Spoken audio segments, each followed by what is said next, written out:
명석이와 함께 명석해지는 시간 명석한 알고리즘 수요일에 돌아왔습니다. 뭔가 월요일 같은 그런 기분이 좋지 않은 그런 수요일인데 그래도 명석한 알고리즘을 해야 또 금방 주말이 옵니다, 여러분들. 얼마 남지 않은 이번 주 열심히 이겨내 봅시다. 봐야 될 것 같고요.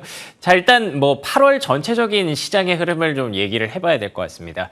뭐 들쑥날쑥하기는 하지만 전반적으로는 좀 하락에 가까운 것 같아요. 조정장이라고 확실히 우리가 인정을 해야 될 것 같고, 뭐 테크주라든지 그리고 한국에서는 IT라든지 2차 전지가 다 좀 밀리고 있기 때문에 좀 전반적으로 평가하자면 재미없는 시장이다라는 말씀을 드리고 싶은데, 근데 그 안에서 또 불쑥불쑥 솟아나는 종목이나 섹터가 있기는 하거든요.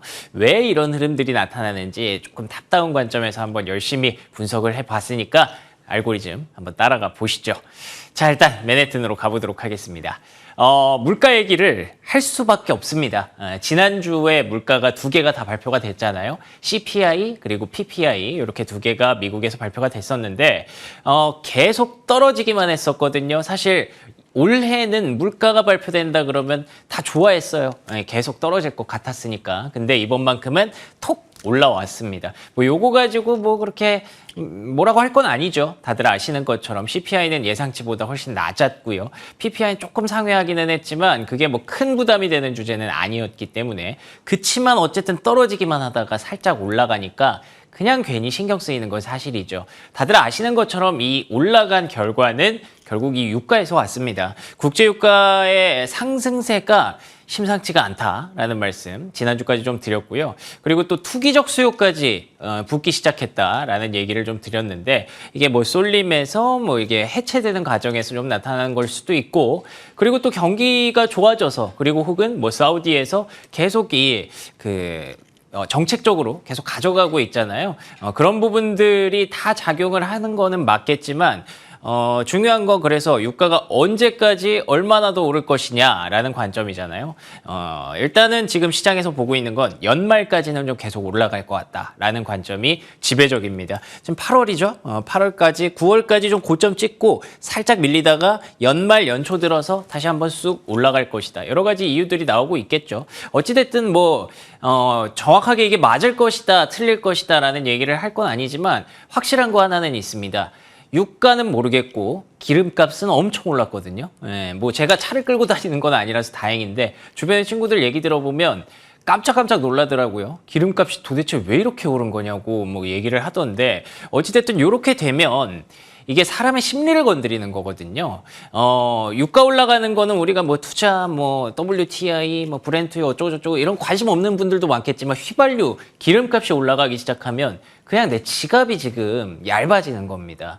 혹시 여러분들 비슷하지 않나요, 저랑? 저는 일단 최근에 카드값이 좀 휴가철 되고 이러다 보니까 앞자리가 막 바뀌더라고요.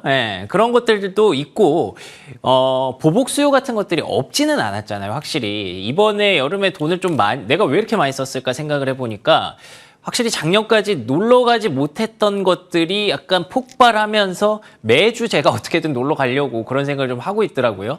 많은 분들이 좀 비슷한 그런 국면에 있지 않을까. 해외여행도 많이 가셨을 거고요. 그런 것들 때문에 안 그래도 지금 카드 연체율이 미국에서 굉장히 높게 올라가고 있습니다. 특히나 20, 30대에서 그 연체율이 급등하고 있대요. 이렇게 되는 데다가 기름값까지 올랐으니까 이제 하반기에 과연 우리가 지금까지 상반기에 썼던 것처럼, 소비했던 것처럼 쓸 수 있을까에 대한 고민이 첫 번째로 드는 거고요.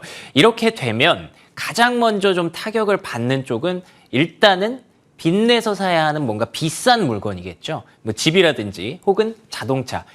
그래서 자동차 재고가 실제로 늘어나고 있다고 합니다. 자동차주 뭐 현대차, 기아가 실적 최근에 계속 엄청난 실적을 발표했잖아요. 그래서 상반기까지는 의외로 뜻밖의 괜찮았던 거예요.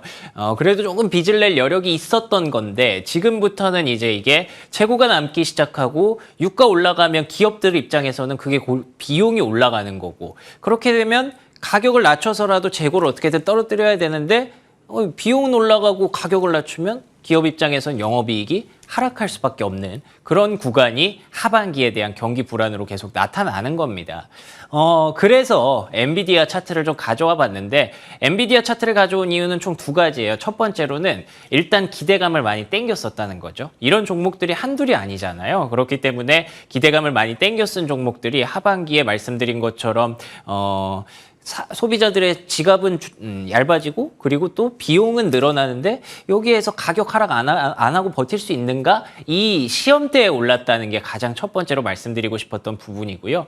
그리고 두 번째는 그럼에도 불구하고 엔비디아였다라는 거죠. 여러분들과 제가 이제 8월 15일 휴일을 즐기는 동안 엔비디아가 또 7% 급등했거든요. 계속 좀 빠지는 추세가 있다가 엔비디아만 이렇게 올랐습니다. 테슬라나 애플 보시면 전혀 이렇지 않거든요. 그럼에도 불구하고가 좀 붙는다는 거겠죠. 그 이유는 뭐 여러 가지 이유가 있겠습니다. 다음 주에 이제 실적 발표도 있을 거고, 그리고 또 저는 무엇보다도 요걸 좀 중요하게 생각합니다. 이렇게 경기가 가장 좀 불안하다고 할 때는, 이슈라든지 그리고 또 정책 이런 것들의 민감도가 좀 높아질 수밖에 없거든요.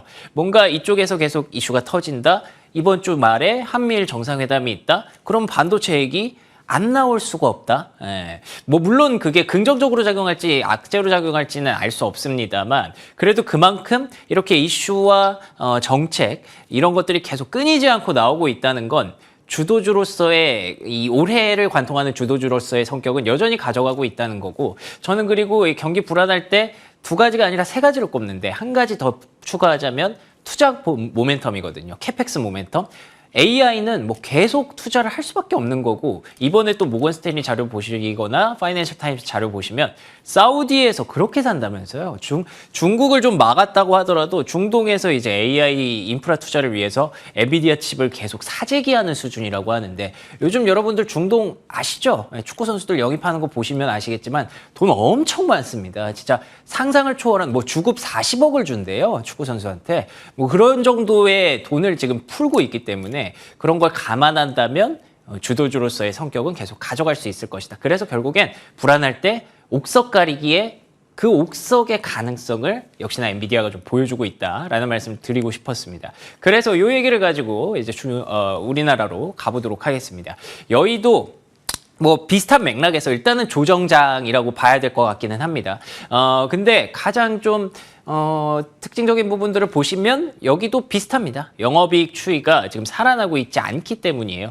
2023년이 이렇게 꺾이다가 쭉 미친 듯이 꺾이다가 또 올라갔다가 또 내려왔거든요. 예, 그리고 또 2024년도 약간 좀 불안하다 보니까 지금 이거를 그 밸류에이션상 좀 애매하다라는 관점이 좀 현재 코스피에서 집계가 되고 있는 것 같고요. 그럼에도 불구하고 여기서도 바로 이슈에 반응은 하더라고요. 앞서 제가 이슈의 중요성을 말씀드렸는데 중국발 모멘텀이 갑자기 이렇게 몰아닥치면서 뭐 중국이 경기 안 좋다 그런 건 모르겠고 일단 소비주가 바로 그냥 급등을 하는 그런 모습들이 좀 있었습니다. 저 이 정도까지는 생각 못 했거든요. 아마도 뭐 2차 전지라든지 초전도체라든지 최근에 관심이 시장에 대해서 높아진 그런 섹터로 쏠림이 있었잖아요. 그렇기 때문에 그쪽에서 이제 자금을 엄청나게 대기 자금을 모아놨는데 그게 이제는 이쪽에서 동력이 좀 떨어지다 보니까 어디 갈까 하다가 이런 이슈가 있었어 하면서 쑥 이렇게 밀어줬던 그런 흐름이 있었던 것 같아요.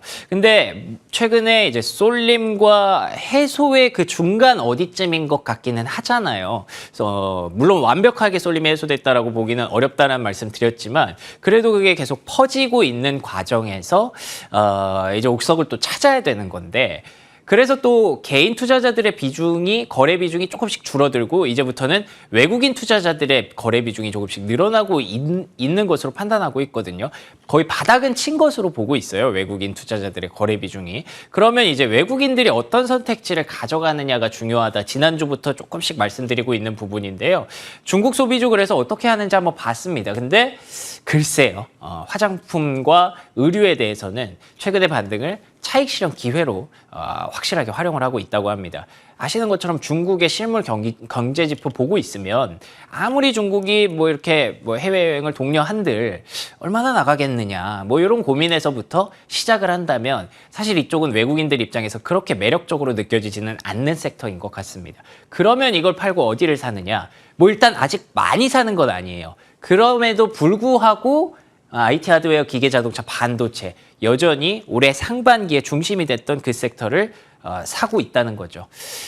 그건 아마도 정책적인 측면에서 봤을 때 리쇼어링이라는 큰 틀에서 결국에는 뭐 앞서 말씀드린 한미일 정상회담이나 이런 모든 이슈를 종합해 봤을 때 어쩔 수 없이 이쪽으로 갈 수밖에 없다라는 거를 외국인들이 조금 내포하고 있지 않나 싶고요. 말씀드린 것처럼 아직까지 8월은 거의 사실 매수했다고 보기도 어렵고 매도가 조금 더 높기 때문에 일단은 지금은 뭐 방어적인 측면에서 오히려 쏠림이 있다 보니까 이쪽이 상반기에 쭉 갔었는데 최근에 조금 낮아졌잖아요. 레벨이. 예, 그래서 그쪽을 다시 한번 채우는 것이 아닐까. 시간은 일단 조금 더 보면서 결정해야 될 것 같습니다.